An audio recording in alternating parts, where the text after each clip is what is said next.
まだ少しばかり蒸し暑さが残る夜だった。月明かりが寝静まった村をほのかに照らし、辺りには虫の音が響き渡っていた。誰だろう。突然目が覚めた雪音には、誰かの呼ぶ声が聞こえた。家の外に出ると、辺りには誰もいなかった。気のせいかな。ふと夜空を見上げた。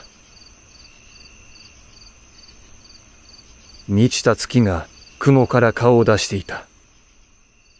雪音は少し歩くことにした。その足取りは、まるで誰かに誘導されているかのように社の方角を目指していた。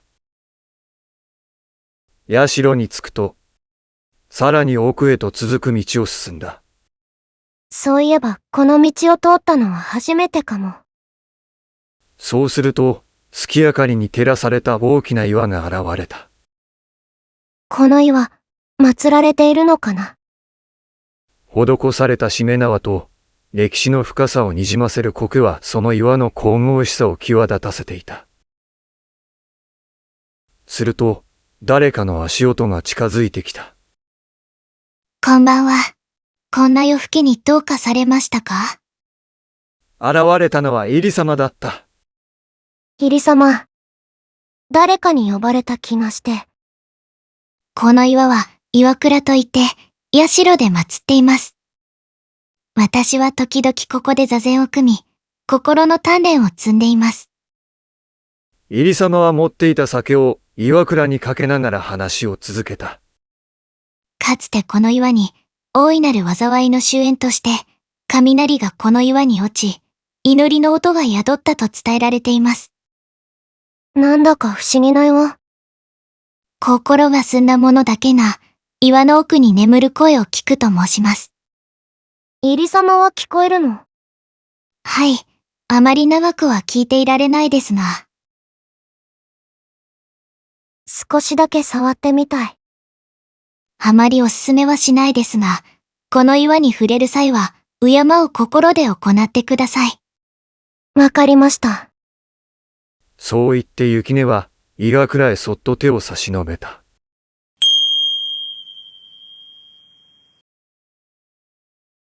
一瞬見覚えのない社が見えた。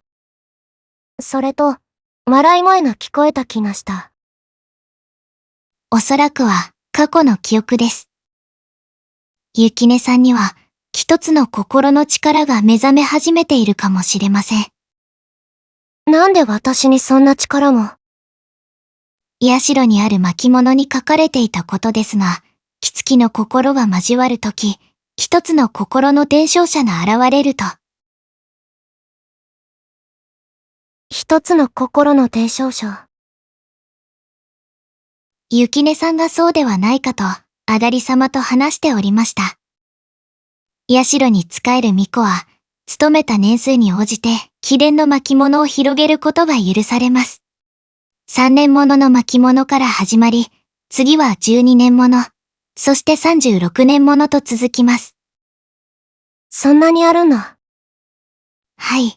それぞれに、心の扱い方や村の歴史が記されています。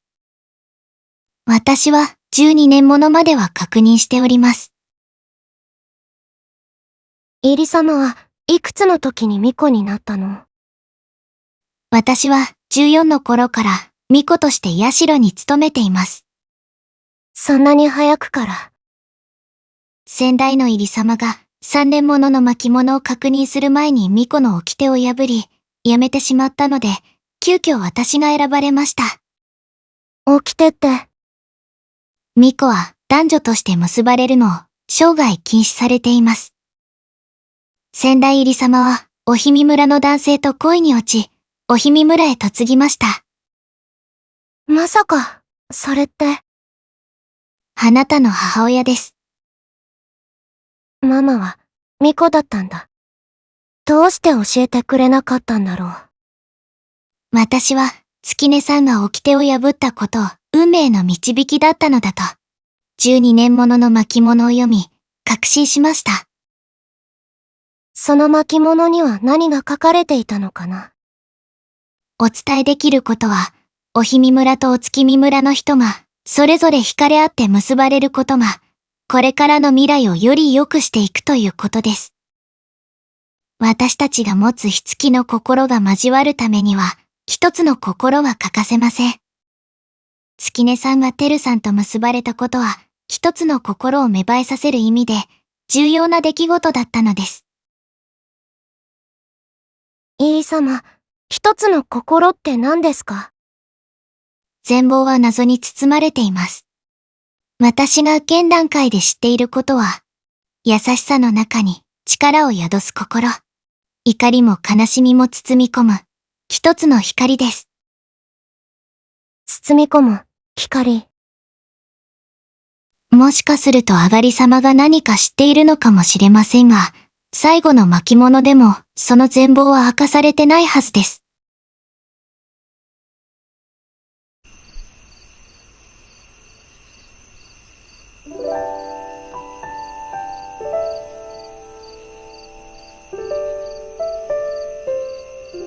しばらく静かな時間が流れた。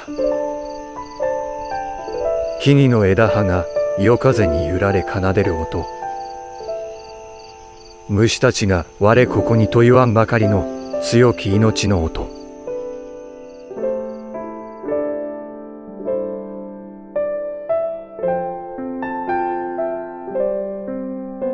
二人は夜の交響曲を感じていた。